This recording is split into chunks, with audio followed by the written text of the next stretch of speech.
have a question in regards to forgiveness. So suppose someone who you're close to, very close to, has trespassed you and hurt you by doing something very wrong. And not only hurt you, but hurt the loved ones around you terribly. But you still care about this person very much, but it's hard for you to face them now. How or what would you advise in going throughout the forgiveness process and learning to let go? 만약에 그 사람한테 제가 한번 물어본다면 If I were to ask that person, 자기가 굉장히 잘못했다고 생각할까요? do you think that person also feels that he or she did something terribly wrong? Yes. 그럴 겁니다.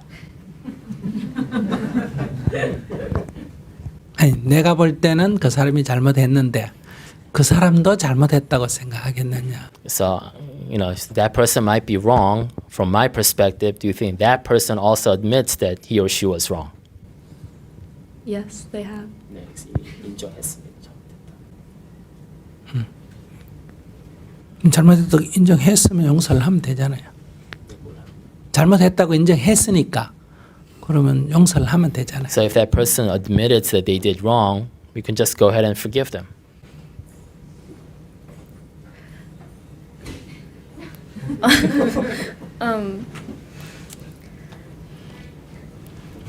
I just need more advice on how to be able to accept and move on from what happened in order to forgive them.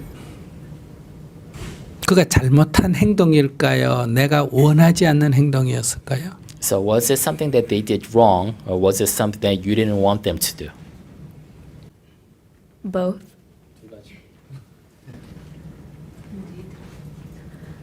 어떤 것이 잘못된 행동입니까? So what was so wrong about it? It was wrong in regards to the rules of something, as well as not only hurting that person, but the loved ones around them. 당신이 솔직하게 어떤 일이라고 얘기하면 문제를 풀기 쉬운데 프라이버시와 관계되니까 아마 얘기를 못하는 것 같아요. So it's a lot easier if you could be more transparent about the exact nature of the transgression. But if it's personal matter or private matter, then that's fine. 왜 용서를 하려고 합니까? 그러면 Then why 잘못했는데. do you feel the need to forgive them? Because this person is still a prominent factor in my life, and I care about very much. 그러니까 구체적으로 얘기하지 않았기 때문에 제 말에 오해가 있을 수가 있습니다. So I hope you don't misunderstand because I'm working on limited description facts here. 용서할 것이 없어야 합니다. So the best solution is there should be nothing to forgive. 진정한 용서는 용서할 것이 없다는 것을 알 때입니다. So a genuine forgiveness is when you realize that there really is nothing to forgive. 용서해 준다는 것은 그 사람이 잘못했다는 얘기. So when you say you need to forgive others, you're holding on to the fact that that person did something wrong onto you. 그렇기 때문에 계속 용서를 해도 상처가 남아 있습니다. So as long as you hold on to that thought, you'll still have that hurt, that scar, even after forgiveness, 나중에 또 되살아납니다. because it'll come back to you, because you still carry that trauma.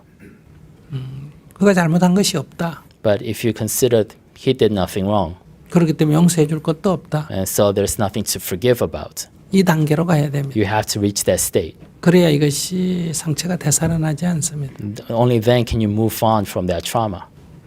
그가 잘못했는데 어떻게 잘못하지 않았다고 말하느냐? So you may ask, he did something wrong. How can I say he didn't do anything wrong? 그는 자기 욕망대로 행동한 거예요. Then he just acted out of his own desire. 그 욕망의 뿌리는 어리석음, 몰라서 그렇습니다. And desire, the root of desire is ignorance. He just didn't know. 그가 나를 해치려고 그런 건 아니에요. He didn't mean to hurt you. 그가 나를 껴안았다고 합시다. 네. 그가 나를 껴안았다고 합시다. For example, he embraced you or hugged you against your will, 나는 상처를 입었습니다. and you were traumatized by that. 그런 나를 상처 주려고 한 거는 아니에요. But he didn't hug you because he wanted to hurt you. 껴안고 싶어서 껴안은 거예요. He can say, I only wanted to hug you because I wanted to. 그렇기 때문에 뭐 그가 어떤 의도를 했던 내가 피해를 입었다면 So, whatever intention his actions might have been, if you feel hurt by that, 나는 이것을 고소를 할 수가 있습니다. you can sue him.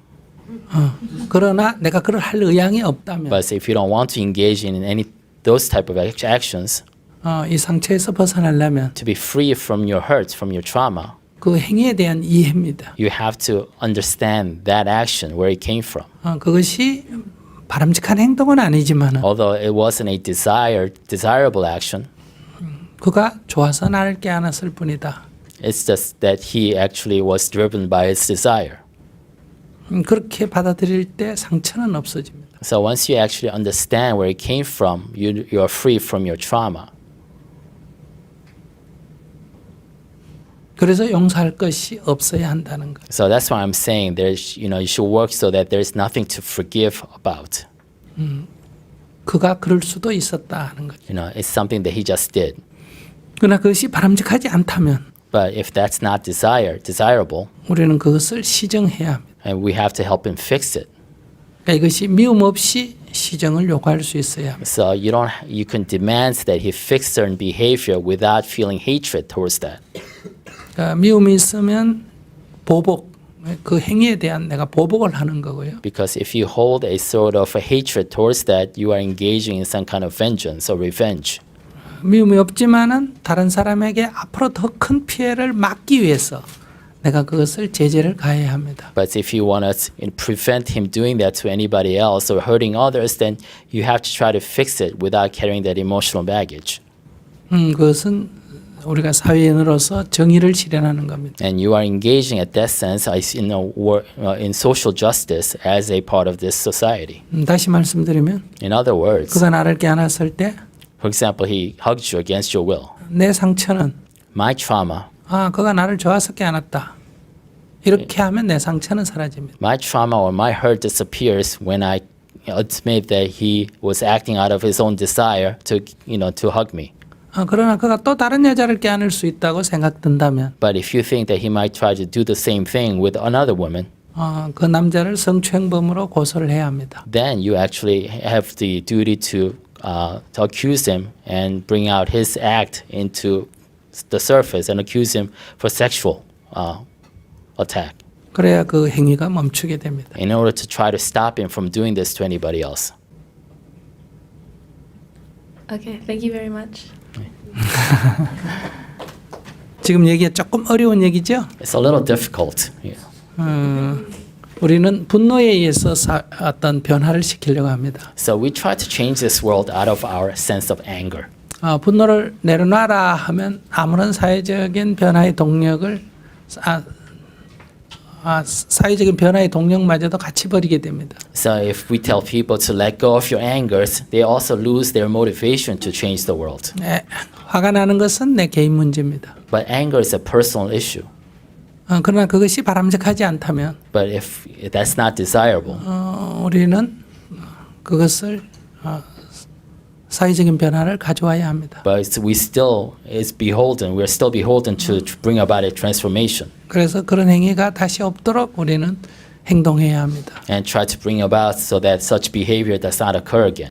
불교를 잘못 받아들이게 되면 So if you don't understand Buddhism properly, 항상 마음의 평화를 갖게 되면 and try to pursue only a peace of mind, 사회적인 부정의를 그냥 방치한다 이렇게 잘못 생각할 수가 있습니다. some people may misunderstand, and Buddhism is all about individual peace and allows a lot of the social ills to go unchecked. 그렇지 않습니다. That's not so. 비유를 들어서 말씀드리면 For example, 호랑이가 내 어머니를 물어주겠다. a tiger, killed my mother, 그래서 내가 호랑이를 죽였다. and so I killed the tiger in return. 그러면 살인 행위입니다. 살상입니다. And that's in Buddhism is killing, it's taking of another life.